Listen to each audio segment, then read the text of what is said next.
ರಾಜಕಾರಣಿಯ ಸ್ಫೋಟಕ ಸುದ್ದಿ. ಕೇಂದ್ರದ ಪ್ರಭಾವಿ ಮಂತ್ರಿಗೆ ಡಬಲ್ ಶಾಕ್. ಸಂಕಷ್ಟಕ್ಕೆ ಸಿಲುಕಿದ್ದಾರಾ ಮೋದಿ ಆಪ್ತ ಮಂತ್ರಿ?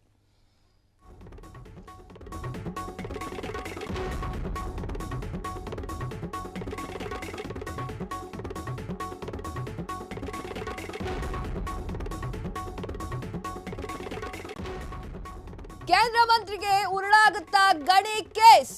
ಅಂದು ಗಣಿ ಗುತ್ತಿಗೆ ನೀಡಿದ್ದೆ, ಇಂದು ತಪ್ಪಾಗಿ ಹೋಯ್ತಾ? ಯಸ್, ಮೋದಿಯ ಆಪ್ತ ರಾಜಕಾರಣಿಗೆ ಈ ತರ ಆಗೋಯ್ತಾ? ಯಾರ ಆತ? ಮಂತ್ರಿಗೆ ಡಬಲ್ ಶಾಕ್. ಸಂಕಷ್ಟಕ್ಕೆ ಸಿಲುಕಿದ್ದಾರಾ ಈ ಮೋದಿಯ ಆಪ್ತ ಮಂತ್ರಿ? ಯಾರ ಮಂತ್ರಿ? ಕೇಂದ್ರದ ಮಂತ್ರಿಗೆ ಗಣಿ ಕೇಸೆ ಮುಳುವಾಗಿ ಹೋಯ್ತಾ? ಅವತ್ತು ಗಣಿಗೆ ಓಕೆ ಅಂತ ಗುತ್ತಿಗೆ ನೀಡಿದ್ದೆ, ಇಂದು ತಪ್ಪಾಗಿದೆಯಾ? ಹಾಗಾದ್ರೆ ಆ ವ್ಯಕ್ತಿ ಯಾರು? ಅಂಥ ದೊಡ್ಡ ಕೆಲಸಗಳನ್ನ ರಾಜಕಾರಣಿ ಯಾಕೆ ಮಾಡಿದ್ರು? ಮುಂದೆ ತಗಲಾಕೊಂತೀನಿ ಅಂತ ಗೊತ್ತಿದ್ರು ಮಾಡಿದಾರ ಅಂತ ನೋಡೋಣ ಅದು ಯಾರು ಅಂತ.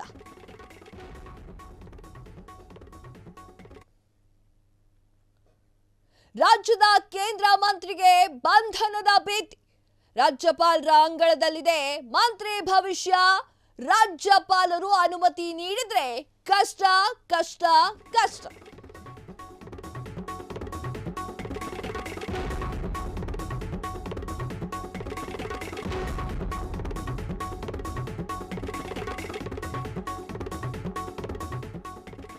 ಪ್ರಾಸಿಕ್ಯೂಷನ್ಗೆ ಅನುಮತಿ ಕೋರಿರುವಂತಹ ಎಸ್ಐಟಿ. ಎಚ್.ಡಿ. ಕುಮಾರಸ್ವಾಮಿ ನಿದ್ದೆಗೆಡಿಸಿದ್ಯಾ ಆ ಒಂದು ಬೆಳವಣಿಗೆ? ಮಾಜಿ ಸಿಎಂಗೆ ಮುಳುವಾಗುತ್ತಾ ಚಾರ್ಜ್ ಶೀಟ್. ಎಚ್.ಡಿ. ಕುಮಾರಸ್ವಾಮಿ ವಿರುದ್ಧ 4500 ಪುಟಗಳ ಆರೋಪ ಪಟ್ಟಿ. ಯಸ್, ಕುಮಾರಸ್ವಾಮಿ ಅವರಿಗೆ ಬಂಧನ ಭೀತಿ ಒಂದು ಕಡೆ, ಈಗ ಇನ್ನೊಂದು ಭೀತಿ ಶುರುವಾಗಿದೆ, ಡಬಲ್ ಭೀತಿ. ಪ್ರಾಸಿಕ್ಯೂಷನ್ಗೆ ಅನುಮತಿ ಕೋರಿರುವಂತಹ ಎಸ್ಐಟಿ ನಿಜಕ್ಕೂ ಹೌದು ಮಾಜಿ ಸಿಎಂಗೆ ಈ ಒಂದು ವಿಚಾರ ಉರುಳಾಗಿ ಪರಿಣಮಿಸುತ್ತಾ ಅನ್ನುವಂಥದ್ದು. ನಾನು ಆಗ್ಲೇ ಹೇಳಿದೆ, ಎಚ್.ಡಿ. ಕುಮಾರಸ್ವಾಮಿ ಅವರ ವಿರುದ್ಧ 4500 ಪುಟಗಳ ಆರೋಪ ಪಟ್ಟಿ ಕೂಡ ರೆಡಿಯಾಗಿದೆ. ಹಿಂದೊಮ್ಮೆ ನಾನು ಹೇಳಿದ್ದೆ ಏನು ಅಂತಂದ್ರೆ, ಎಚ್.ಡಿ. ಕುಮಾರಸ್ವಾಮಿ ಅವರನ್ನ ರಾಜ್ಯ ಸರ್ಕಾರ ಬಂಧಿಸ್ತೀನಿ ಅನ್ನುವಂತಹ ಭ್ರಮೆಯಲ್ಲಿದ್ದರೆ ಅದು ಆಗೋದಿಲ್ಲ ಅಂತ. ಅವರು ತಪ್ಪು ಮಾಡಿದ್ರೆ ಬಂಧನವನ್ನ ಅನುಭವಿಸಲೇಬೇಕು, ಬಂಧಿಸಲೇಬೇಕು. ಸುಮ್ಮನೆ ಅಂತೂ ಸಾಧ್ಯವೇ ಇಲ್ಲ ಅಂತ. ಎಸ್, ಸಿಎಂ ಆಗಿದ್ದಾಗ ಖಾಸಗಿ ಕಂಪನಿಗೆ ಗಣಿ ಗುತ್ತಿಗೆಯನ್ನ ಕೊಟ್ಟಿದ್ರು.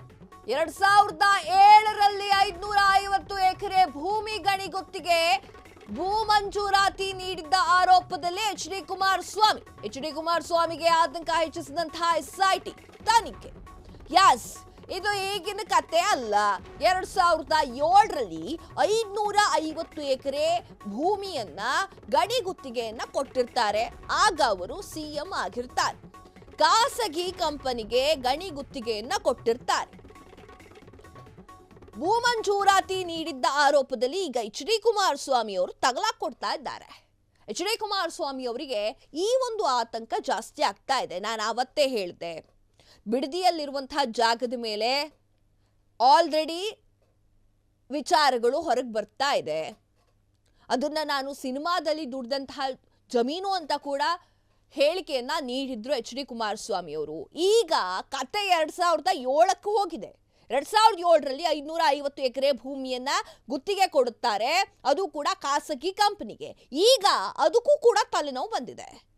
ಎಸ್, ಕೇಂದ್ರ ಸಚಿವರ ಆದ ಮೇಲೆ ಒಂದೊಂದೇ ಹುಡುಕೊಂಡು ಬರ್ತಿದ್ಯಾ ಅಂತ ಎಚ್.ಡಿ. ಕುಮಾರಸ್ವಾಮಿ ಅವರ ಹತ್ತಿರ. ಎಚ್.ಡಿ. ಕುಮಾರಸ್ವಾಮಿ ಅವರಿಗೆ ಆತಂಕ ಹೆಚ್ಚಾಗ್ತಾ ಇದೆ ಎಸ್ಐಟಿ ತನಿಖೆಯಿಂದ. ಎಸ್, ಈಗ ಕಾದು ನೋಡಬೇಕು ಮುಂದಿನ ನಡೆ ಏನಿರುತ್ತೆ ಎಚ್.ಡಿ. ಕುಮಾರಸ್ವಾಮಿ ಅವ್ರದ್ದು ಅಂತ. ಯಾಕಂತಂದ್ರೆ ಕೇಂದ್ರದ ಮಂತ್ರಿ ಆದಾಗ್ನಿಂದ ಶುರುವಾಗಿದೆ ಇದೆಲ್ಲವೂ ಕೂಡ.